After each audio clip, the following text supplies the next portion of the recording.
রাজধানীর উত্তরা ফায়দাবাদ এলাকায় বাসায় ঢুকে সারা রোকসানা পিনু নামের একজনকে,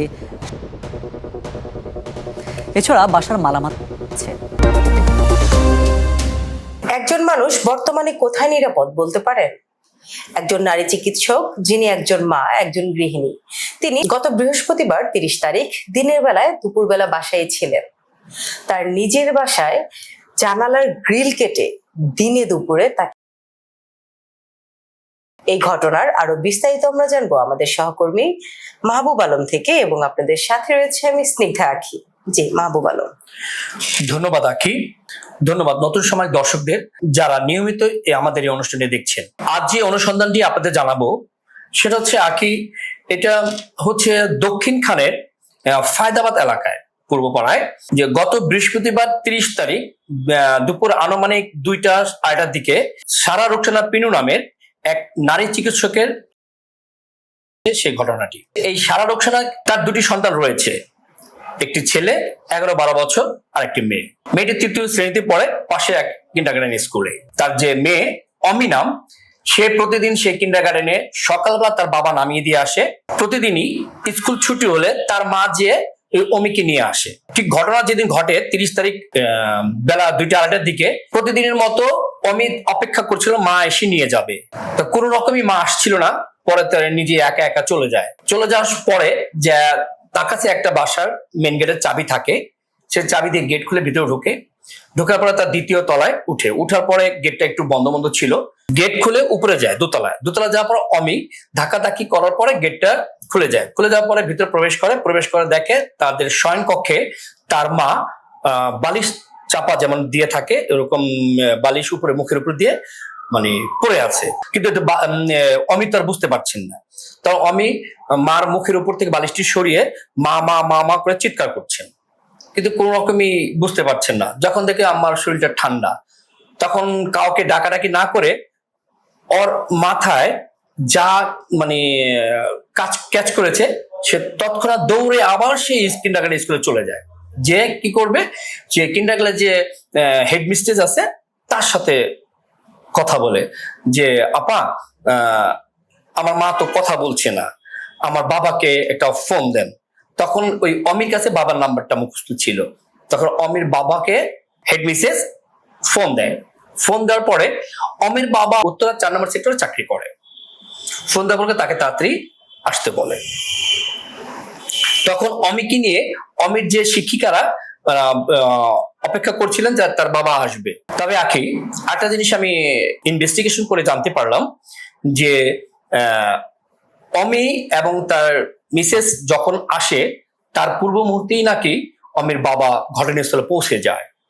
আচ্ছা, মানে আপনি বলতে চাচ্ছেন যে অমি তার স্কুলে গিয়ে জানালো তার মার এই অবস্থা, তার বাবাকে জানাতে যে বাবাকে কল দিন, আমার আম্মুর এই অবস্থা। তো অমির বাবা স্কুলে এসে অমিকে নিয়ে ওই জায়গায় না গিয়ে আগেই ঘটনাস্থলে একা চলে যায়। তখন অমি এবং অমির মিসেস আসার পরে দেখে কি অমির বাবা ওই বাসায়।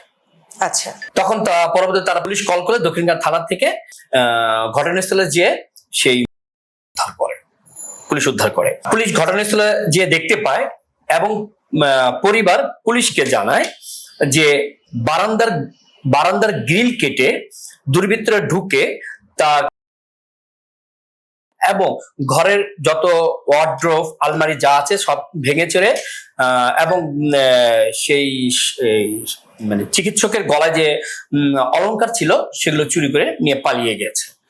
অর্থাৎ পরিবারের লোকজন ধারণা করে যে এটা চুরি ডাকাতির জন্য হয়েছে। হ্যাঁ, এটা পরিবারের ধারণা। আচ্ছা, এই ঘটনায় তো আপনি ওই ঘটনাস্থলে গিয়েছিলেন, তো সেক্ষেত্রে আপনি ওই ঘটনাস্থলে গিয়ে কি দেখতে পেয়েছেন বা প্রতিবেশীদের থেকে আপনি কি জানতে পেরেছেন?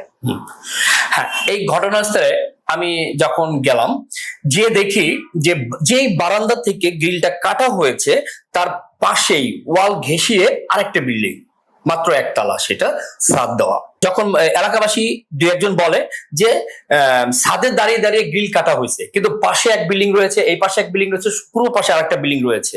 কিন্তু আমার কথা অনুযায়ী আমি যারা জানতে পারলাম যে 4টা গ্রিল যখন গ্রাইন্ডিং মেশিন দিয়ে কাটা হয় বিকট শব্দ হয়। তাহলে পাশে কি কেউ দেখে নাই? সেই ক্ষেত্রে আমার মানে অনুযায়ী আমি বাইরে থেকে দেখলাম, যদি কাটা হয় গ্রিলটা বাইরে থেকে, তাহলে অবশ্যই যে লোহা কাটার যে গুঁড়োগুলো চূর্ণগুলো সেটা বাইরে কিছুটা পড়বে, এবং যে দুর্বৃত্ত ওখানে দাঁড়িয়ে দাঁড়িয়ে কাটবে সেখানে একটা পায়ের ছাপ থেকে যাবে, কারণ 4টা গ্রিল কাটতে মোটামুটি কিছু একটা সময় লেগেছে। কিন্তু না, সেখানে আমি যে দেখলাম কোনো শব্দ, কোনো চিহ্ন এবং লোহার কোনো মানে গুঁড়া পাওয়া যায়নি। তবে ঘরের ভিতরে যখন আমি প্রবেশ করলাম, দেখলাম যে কাটার সমস্ত চূর্ণগুলি সেই রুমের ভিতরে পড়ে আছে। কিন্তু আরেকটা কথা যেটা বুঝতে পারলাম, যদি গ্রিলটা কেটে ওখান থেকে যদি পা দিয়ে নামা হলে এইভাবে ছাপ দিয়ে পড়বে, কিন্তু না, সে পায়ের ছাপটা ছিল উল্টো ভাবে, মানে সামনের সাইডটা ছিল। তো এখানে একটা কথা থেকেই যায়, দুর্বৃত্তরা কি আসলেই বাইরে থেকে কেটেছে, না এই কাটাটা ঘরের ভিতর থেকেই কোনো রকম কাটা হয়েছে। এখন আরেকটা বিষয় হচ্ছে, এটা কিন্তু দিনের বেলার ঘটনা, এবং এমন একটা সময় যে ওই সময়টা কিন্তু মোটামুটি মানুষজন জেগে থাকে। এরকম হতে পারতো যদি এটা বিকেলের দিকের ঘটনা হতো, যে মানুষজন খেয়ে হয়তো ঘুমেছিল, রেস্টে ছিল। বাট আপনার কথায় যেটি বুঝতে পারছি সেটি হচ্ছে, যেহেতু এটা একদম দিনের বেলা ছিল এবং 2টা-2:30টার সময়, একদম মানুষের লাঞ্চ টাইম, ওই সময়টায় মানুষজনের মানে ঘুমিয়ে থাকার কোনো প্রশ্ন ওঠে না। সেক্ষেত্রে কোনো না কোনো ভাবে দেখা যেত। তারপর এটা যেহেতু পুলিশ তদন্ত করছে, সেক্ষেত্রে হয়তো তদন্ত শেষে জানা যাবে। তো এই ঘটনায় এখন কোনো মামলা হয়েছে কিনা, বা সর্বশেষ কি অবস্থায় আছে, পুলিশ কি জানিয়েছে? পুলিশ আমাদের জানিয়েছে তদন্ত স্বার্থে নারী চিকিৎসকের হাজবেন্ডকে জিজ্ঞাসাবাদের জন্য থানায় নিয়ে যাওয়া হয়। তবে আরেকটা কথা জানতে পারলাম, এই যে নারী চিকিৎসকের যে 11-12 বছর যে একটা ছেলে সন্তান রয়েছে, সেই ছেলে সন্তানের আপনারা দেখতে পেয়েছেন ইতিমধ্যে ভিডিও ভাইরাল আছে, যেখানে দেখা যাচ্ছে যে ও খুব সাবলীল ভাষায় এবং মুচকি হেসে তার মায়ের মৃত্যুর বর্ণনা দিচ্ছে। হ্যাঁ, হাস্যোজ্জ্বল এবং মুচকি হেসে মায়ের মৃত্যুর বর্ণনা দিচ্ছে, যেখানে মার জন্য সন্তানরা যে ভেঙে পড়বে, তার মাঝে কিন্তু একটু ভাঙার কোনো শব্দই পাওয়া যাচ্ছে না। তবে এলাকাবাসী থেকে শুনতে পেলাম, নাম প্রকাশে অনিচ্ছুক, তারা জানিয়েছে যে এই ছেলেটা কিছুদিন যাবৎ মার সাথে কথাও বলে না এবং মাকে মা বলে ডাকও দেয় না।